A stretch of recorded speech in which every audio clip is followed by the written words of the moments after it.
Hello guys, welcome to your own channel Chess Radio Kolkata. Now in this video we will learn the castling and enpassen. Like this video is only for the beginners who don't know the castling. What is the castling and what are the actual pros and cons of the castling? Okay, so let's start the game. This game started with suppose e4, e5, and against this you can play the move knight to f3. That is the most traditional move. What you are doing, your f3 knight is attacking the e5 pawn. So what black can do, black probably play knight to c6 and protecting the pawn. So at this position you can see bishop on f1 is giving some problem for the king safety. So we will bring the bishop to c4 and complete our castling, and also the c4 bishop is eyeing at the f7 pawn. Okay, so we are developing a piece whether to attack the opponent's king and also safeguard our king. Okay, so this is the position. Now I will elaborate more about it, like knight to f6, then you can play knight to c3, then probably they can play d6, and then you play d3, then they will play bishop to e6, and then you place your bishop on e3. Now they just develop their bishop to e7 and you play the move king to e2. They will play the move king to d7 as well. Now you can see this is the ideal position to demonstrate. Like at this position king has a special move. There is a three special move in chess. One is the castling, one is the enpassen, and one is the pawn promotion. Okay, so what is the castling? Castling means you can see at the older age time the king are used to stay in the palace. So that palace is called the castle. Castle means you can give a safety to the king. So here you can see king can move to two squares, because as of you know king can only able to move one square, but this is a special move. Under this special move you can move your king to two squares on the left hand side as well as on the right hand side. Okay, so click the king and move the king two squares and put the rook behind the king. That is called the short side castle, or the king side castle. And you can do the same on the right hand side, like put the king to just two squares away, then put your rook, and that is called the queen side castle. Okay, so that is the exact position, and that is the exact thing which is called the castle. Now you can see your king is behind all of the pawns, so your king is so much protected. Whether to comparison to the first position where the king is on the center, like d file and e file, these two files are the center files. So in order to safeguard your king you must have to do the castling as soon as possible in your games. All right, okay, now let's see what are the pros and cons of the castling. Like there is three separate rules. Like the first rule is that like if you move your rook or move your king, then castle is not allowed. Like on the queen side you are not allowed to castle. Let me just move a black one. Now here you can see when I put the king for the castling, it's not allowed to do the castling. Okay, another thing is that like if your king is in check, like now it's black to move, and if they give a check, that is the second rule, that if your king is in check then you are not able to do the castling. Okay,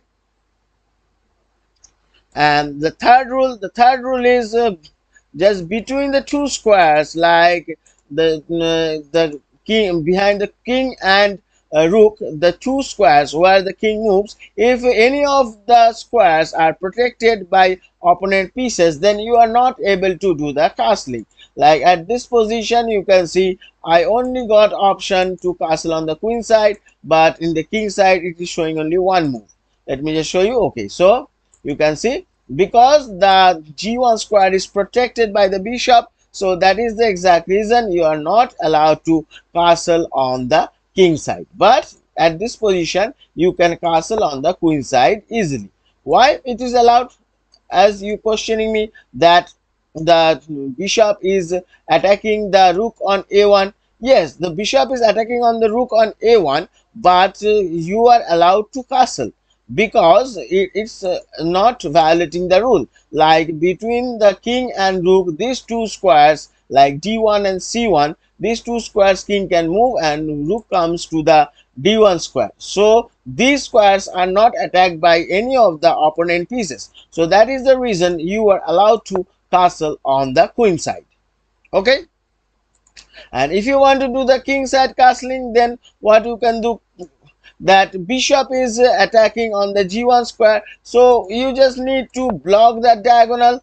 Okay, in this case bishop easily captured the pawn, but let's just suppose that opponent doing any other move, so now your diagonal is blocked, so here you are allowed to castle on the king side as well.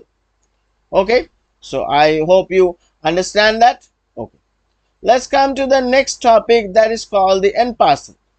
What is enpassen? Enpassen means en paso, that is the bypassing. Bypassing means whenever your pawn, like the white pawn, is moving to the fifth rank.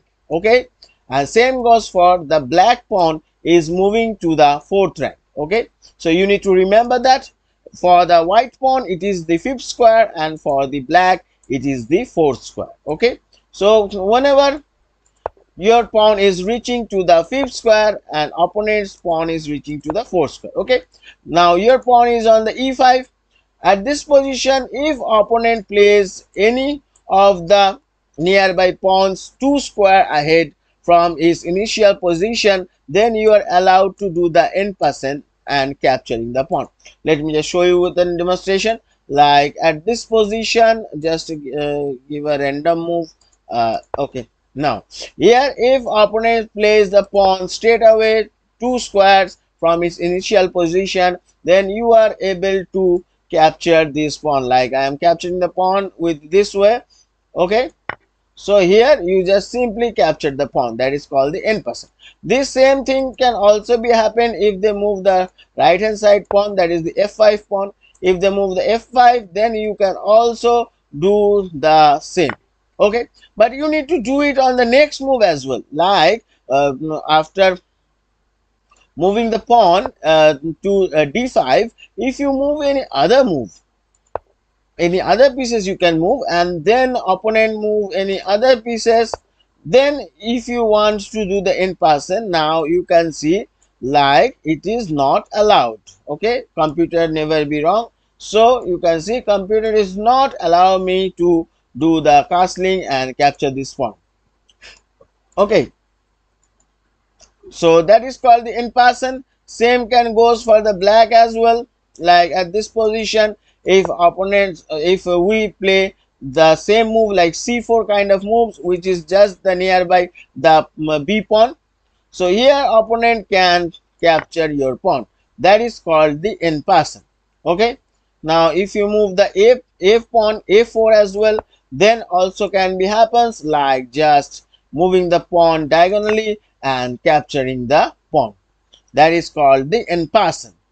Okay, but what you need to remember, that you need to do the enpassen just on the next move. Like here if you play any other move and opponent plays any other move, and then you want to do the enpassen, now you are crying, you are making some noises like, yes, this is the rule which I taught from my teacher, that probably the online teacher.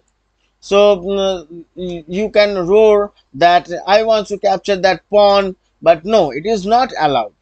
At this position, enpassen is not allowed. Okay, so I hope you understand from these examples. Okay, let's play a match and let's see what can happen. Like probably I'm trying to win that match because I need to demonstrate you like these positions. Okay, so I hope you understand the castling and the enpassen from this example. Okay, so let's just move on and play a match. Okay, so I got the white pieces, so let's start with the e4 and opponent probably play the move e5. Okay, Oh, so they play D6. That is the park defense. So I have my own style. Like basically, I don't have any chess teacher to teach chess. I teaches chess from lot of the experts players who are playing on the street, who are playing on the clubs. So I play most of my time with these random guys, and from their unexpected moving like behavior, I learned chess so much. So I have a huge experience, and right now like I'm having almost 15 years of experience to teaching students. At the beginning of my stages, it's very much hard to teach them because I don't know how to teach, or like what are the specific things I just want to teach. But then I need to grab some books. So yes, I can also thanks to the authors that they are publishing the books, and thanks to the hackers of Indian people who are able to copy those things for free, downloaded those free, and then giving to me, because I don't have the resources. Like I have only the limited resources, so that is the exact reason.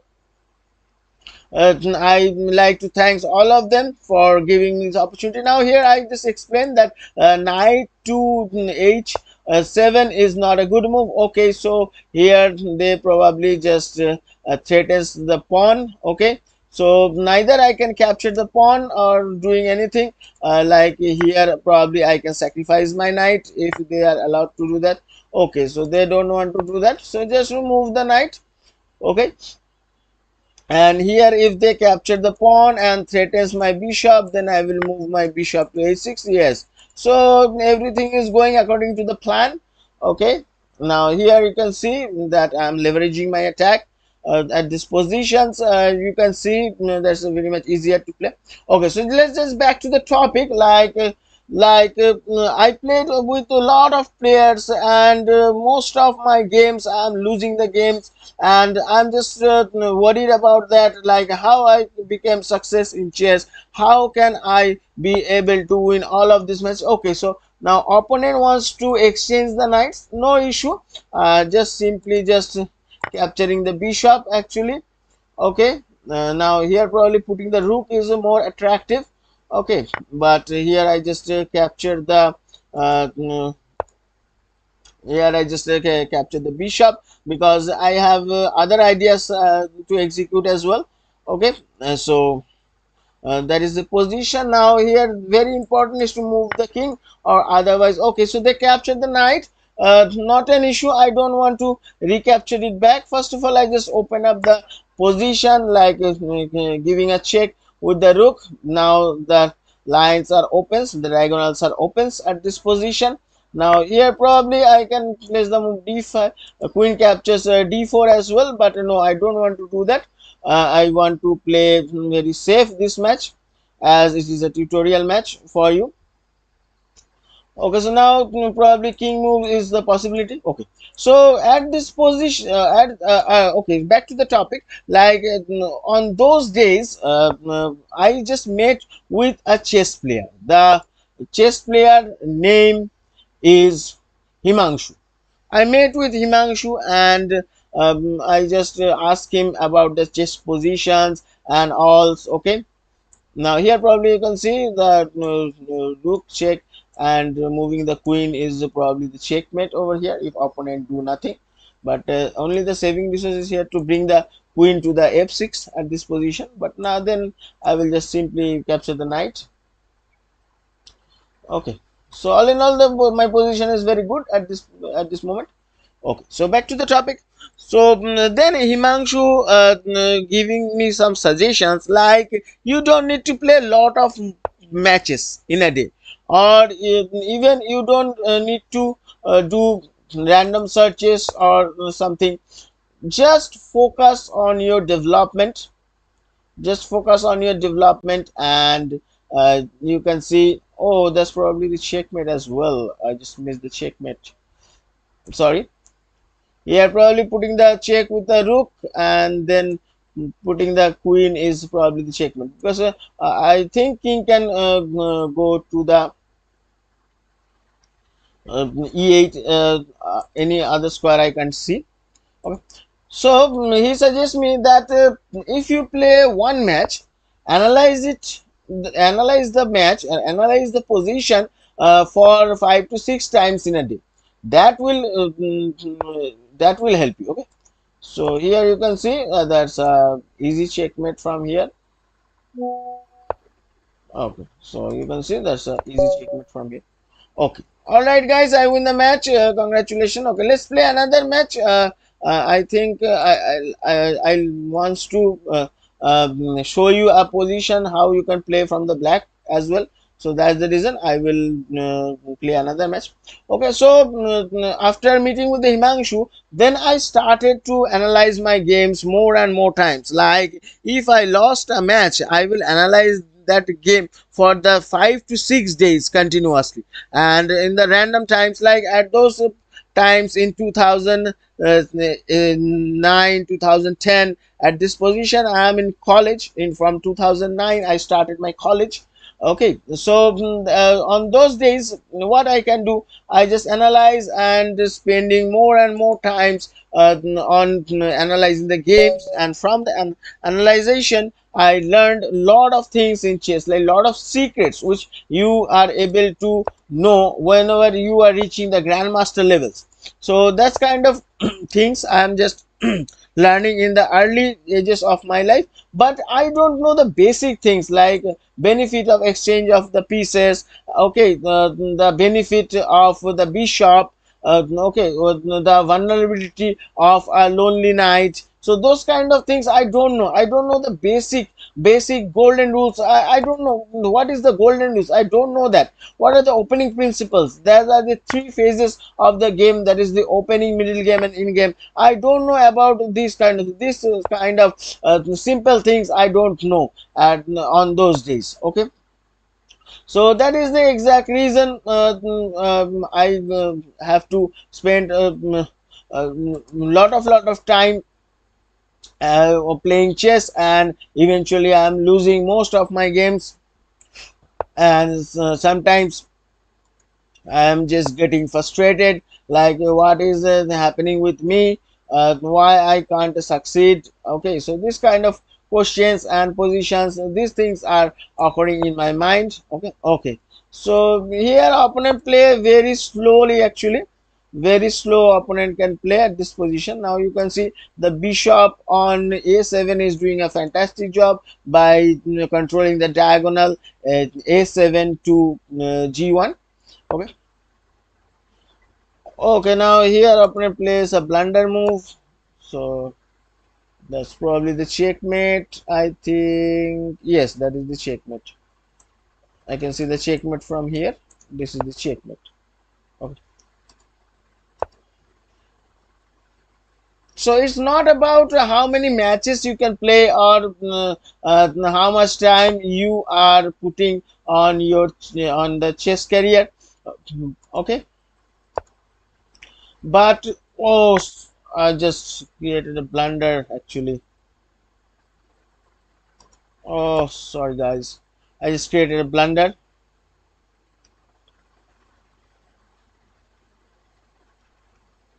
Oh, I just forgot the knight actually. Okay. So let's just probably resign, guys.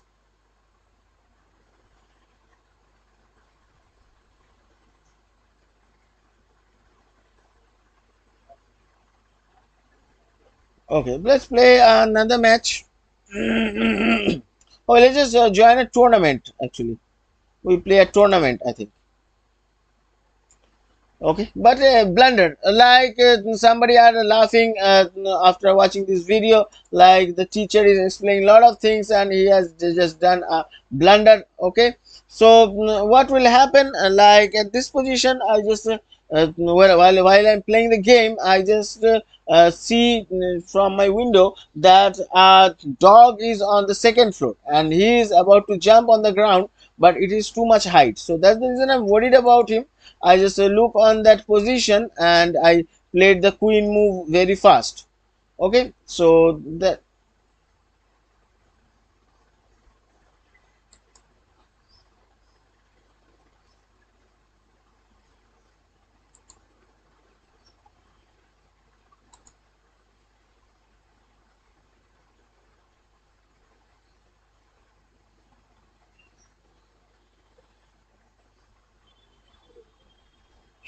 Shit.